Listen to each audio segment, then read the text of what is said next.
on Kenneth is now multiple fires. I know it's all one fire. We call it the Kenneth fire. But as I look out the window from the helicopter, there are fires in various directions. We're talking about a large area where there are multiple fires burning and now multiple neighborhoods being touched at the same time. I just want to make that really clear. This isn't like one specific body of flames that these crews are trying to chase. They've already got tankers showing up. They've got helicopters over here. They are trying to flood the zone with structure protection, and they will do so at all costs to save as many structures as possible. But as you're seeing from our pictures, there is already flames surrounded by homes, homes surrounded by flames. At this point, we have not seen any properties actually touched yet, but the threat is imminent. It's already. This is yeah, this is a lot. This is a lot. So, guys, the footage I just showed is a drone footage of the California fires that took place over a couple of days ago. Unfortunately, 10 people have passed on. May their souls rest in peace. The total is expected to rise as crews begin to search the rubble for more people. Hopefully, they can save some people that are trapped and just not as injured, or I don't know I don't even know what to say. 380,000 people in Southern California were under evacuation orders or warnings by Thursday, just yesterday, while hundreds of thousands remained without power. AccuWeather estimated $52 billion to $57 billion in preliminary damage and economic loss that has occurred from these fires. But what caused these fires? The exact cause of each fire is under investigation. I say each fire because in multiple locations in California, a wildfire erupted a couple of days ago. Officials have largely blamed the extreme drought conditions combined with the supersized Santa Ana winds, whipping flames and embers at 100 miles per hour, much faster than usual. So they didn't think it was going to be this bad. Add on weather whiplash that grew tons of plants in downpours, then record high temperatures that dried them out to make easy to burn fuel. Then there's a plunging and unusual jet stream and lots of power lines flapping in those powerful gusts. So can you just imagine all these things together, right? Just in one place happening at the same time. So that's what experts are saying. They're saying that's what's causing the wildfires into a deadly urban conflagration. The winds dropped yesterday, Thursday, but National Weather Service warned that even the reduced gusts could still spread fire rapidly, and the wind is expected to strengthen again Thursday evening. That was yesterday. Another round of strong winds may form on Tuesday. Santa Ana winds are dry, powerful winds that blow down the mountains towards the Southern Californian coast. Sorry. The region sees about 10 Santa Ana wind events a year on average, typically occurring from fall into January. When conditions are dry, as they are right now, these winds can become a severe fire hazard. So really, really, really sad. Now, fires don't usually blaze at this time of the year, to be honest. Two types of fires. You've got the winter fires and the summer fires. But specific ingredients have come together to defy the calendar in a fast and deadly manner. Summer fires are bigger usually, but they don't burn nearly as fast. Winter fires, as we're in winter now, are much more destructive because they happen much more quickly. Now, there have been fire engines going to the multiple locations. They are also stretched. There isn't enough water.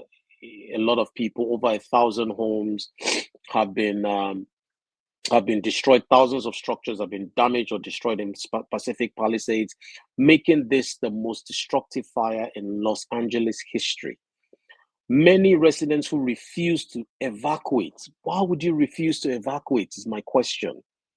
I know there's people get attached to their property, people get attached to so many material things, but people. The only thing that is irreplaceable is life itself.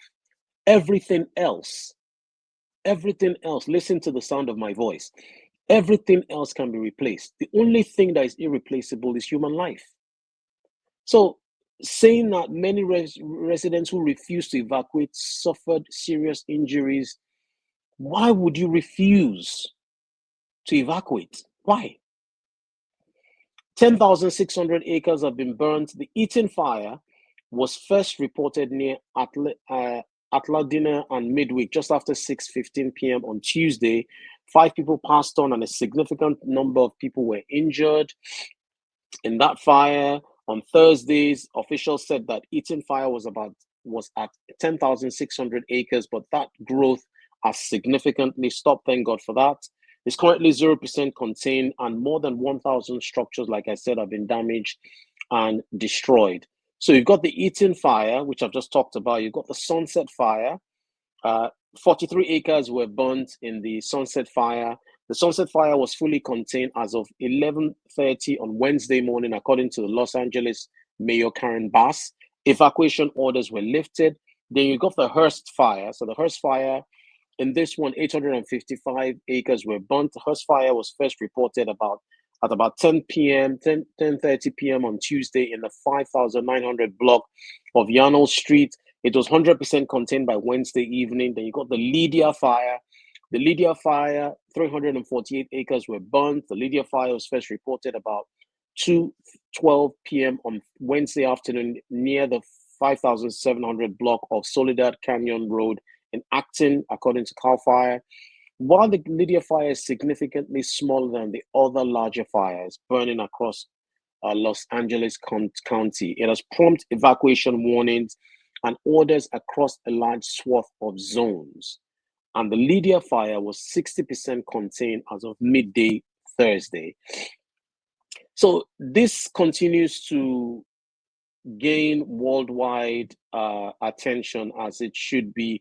All LAUSD schools closed on Thursday, fire and Friday, as fires continue to rage across LA County. Really, really, really sad news with the number of wildfires that happen. But like I mentioned earlier, this one is the worst that Los Angeles has ever seen.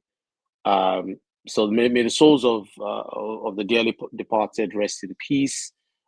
So many different structures, homes, businesses. I talked about 1,000, structures, talking about houses, but if you add businesses to it, well over 10,000 structures. So many residents were under evacuation orders. Insured losses projected to exceed $20 billion. Like I mentioned, it primarily impacted the Los Angeles County, with significant damage reported in areas such as Pacific Palisades, Eaton, and Cattle Canyon Bridge. The firefighters are doing their best to contain it. And for me, what can we learn from this? Just to close on this video, it's a difficult one. Are there several critical areas for improvement? Yes. Infrastructure maintenance, enhancing the maintenance of power lines and other infrastructure to prevent accidental ignitions.